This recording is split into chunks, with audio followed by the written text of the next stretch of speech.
Now welcome to another edition of News from Naboo with Thor's Lightning Takes. And let's get right to the news.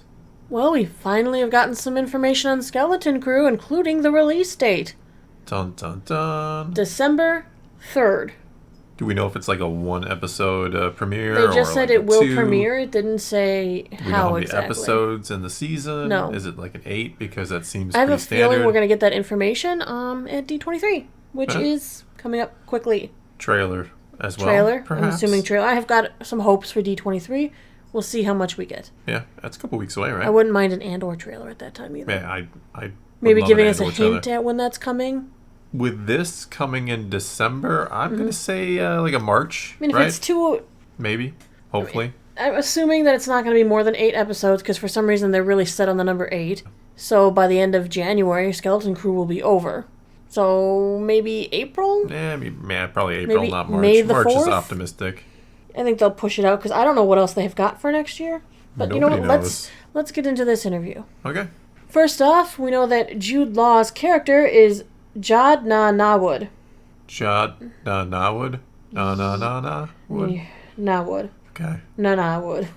I don't know. Alright. Don't ask. And the show is being described kind of as a coming-of-age series. Well, don't forget, the kids are supposed to be the main characters here. That's, yeah.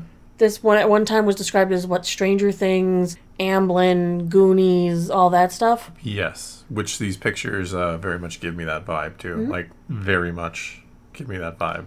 Which might be a good thing.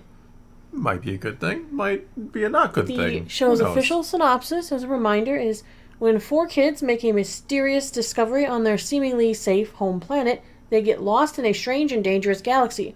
Finding their way home, meeting unlikely allies and enemies will be a greater adventure than ever imagined. Yeah, that sounds like Goonies, too. Yeah, the other kids' names are Wim, KB, Fern, and Neil. Neil is our alien. Okay. Which I think we actually had that spoiler a long time ago. Yeah, we knew he was a... He was Neil. Yeah. I mean, you got Max Rebo, and here's Neil. You got, for some Max reason, they and have Neil. very very cool, hip human names. human names. I don't know about cool and hip, but sorry, Max's and Neil's. Now, this interview is from People magazine. This was their exclusive, so if you're looking for more details, you can always go there to read the article yourself. Jude Law did the interview. He said the first word that comes to mind when he's talking about the series is joyful.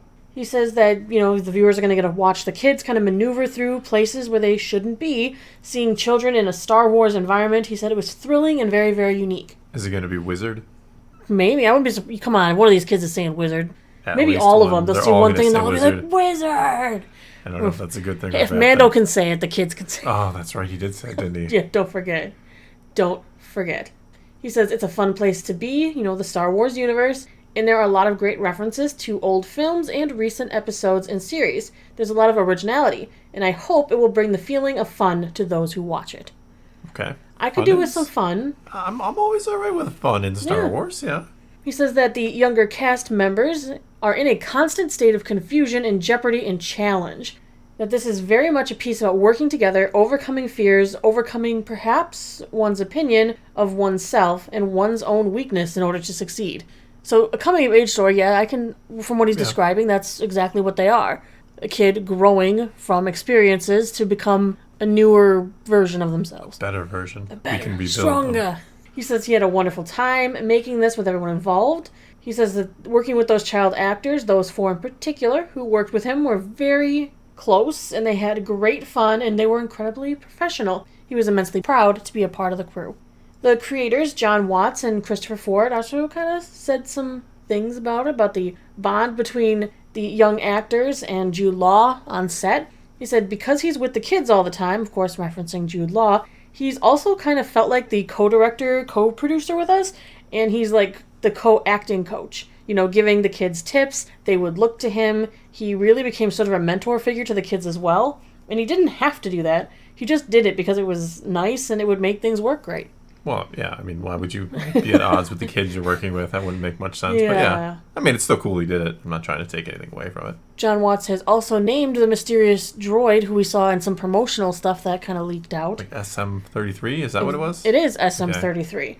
They describe him as a rusty, old, cranky droid that sort of reluctantly helps the kids along the way. He's also the first mate of a mysterious ship. We have seen concept art of that ship. So the ship is going to be like a special ship? Is that what we're yeah, kind of like taking totally. away? Flight of the Navigator.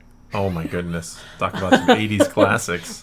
I'm dredging down deep into that one. I actually really liked Flight Yeah, of the I know. Navigator when I was a You've kid. talked highly of that before, yeah. Flight of the Navigator. They also... Sorry. There's a lot of people, younger people are like, what is she talking about right now? Go watch it. Go watch You it. may regret it. I don't know. There's time travel and everything. It's time travel, yeah. It's great. It is. Fords and Watts also say that the hover bikes were integral to telling the story of childhood adventure. You know, kids on their bikes. Yeah. Nothing says 80s like kids on bikes in movies. Exactly. Yeah. And these guys have hover bikes, you know, because it's Yeah. Star Wars. Yeah. They look like bicycles, I used to have back in the day. When I saw I've that seen them. image, I'm like, oh my god, that is like 80s imagery right there. They said not only was it important for telling like a story for the audience, but the child actors really liked it. He said they had like little bikes and they were on rails, so they'd slide back and forth, left and right. They could turn and bank. And he says there are guys in full-on green screen suits helping out in the background. In reality, it looks completely insane for the kids. And the main direction to them was stop smiling because they were having so much fun. Sounds like the lightsaber noise thing. Stop going. Vroom, They're on their like hover bikes, vroom. big grins, I'm sure, and they're Yeah. like, "No, you're being chased by bad guys. You can still You're have fun. scared." You can And they're still like, have "I'm fun having a being great chased. time." They're saying the character of Jude Law's character, is someone who uses quick thinking, charm, and conversation to get out of all sorts of scenarios. Jode, played by Jude. I know a lot of people think he's supposed to be a Jedi or Order 66 survivor. We don't have any confirmation of that in this article. There were rumors Still about that, yeah. a possibility. Yeah, the age But, would match up, yeah, sort of, yeah. If you look closely, we've got some Star Wars tech that dates right back to the original films. They do Easter eggs so well. That's one of the joys, I think, of this universe. For those who know, there are these little details hidden away or Easter eggs that people can find and kind of link up. They say it was a fun challenge to find some of those deep-cut references. They say you don't need to be well-versed in the franchise to appreciate the magic, to appreciate this show. If you don't know anything about Star Wars, you should still be able to come in completely fresh and enjoy it. But if you do happen to be a super fan, they say there is a lot for you. All right, we'll see. We will see. We shall see. We shall see. But I am really hoping that we're going to get My fingers are a crossed. fun adventure. Like I said before, I'm fine with fun. I don't want it to be like silly and goofy and just like over the top, kind of stupid. I mean, I did a video the other day talking about this. Like, I don't think Star Wars is supposed to be like goofy. It can certainly be fun. I'm fine with fun. I just don't like when it's like everybody's like, oh, it's bad writing is part of Star Wars, or being silly and campy and cheesy is like. I don't really think that's what George was going for with any of the movies, except for maybe a little Jar Jar. Jar Jar was supposed to be fun for the kids, but I really don't think that's what the mood of Star Wars is. Fun is fine. Let's just not make it too silly and goofy, and I'll be fine. If it follows the premise of what they said, Stranger Things in space, that's but not goofy. No, it's not, but I don't think this is. I mean, If Stranger they're Things is saying like more of a horror. Goonies. Goonies has funny moments, but I don't yeah. know if I'd call it goofy. I don't know. It's not really. I mean, maybe by today's standards, but it today's wasn't standards. intended to be goofy in the '80s when it came out. It was, well, to a degree. It wasn't supposed to be like Schindler's List or something. It's not exactly the most intense, drama ever. It's supposed to be fun, but it wasn't supposed to be like stupidly goofy. So I'm still thinking next weekend means we're going to see a trailer for this thing finally premiere. If they've given us the date already, it's time for a trailer. Yeah, I'd imagine pretty soon. Yeah, really soon. I know December is still a long way off. I wish this was coming out in like November because I think Agatha, their Marvel show, will be over by then. Yeah, they like to spread those out. So I feel like when that show ends, we should have like maybe a 2-3 week at most break, and then they should start the next show. Yeah, makes sense to me. Giving like a full month off means I could save myself some money and cancel my Disney Plus subscription for a month. No, they don't want you to do that. That's the last No, thing they want to that's hear. why they should keep things tight. That's why I say a 2 to 3 week gap is all they should ever do. Well, that's difficult to pull off if you want quality content. Like, I'll tell you, like, if you actually produced quality content, like, and you took like a month or two off, like, I would be kind enough to keep my subscription with you, to not cancel. But when you like crappy shows, like you encourage me to want to cancel and not give you my money. Does that make sense? Yes, it does.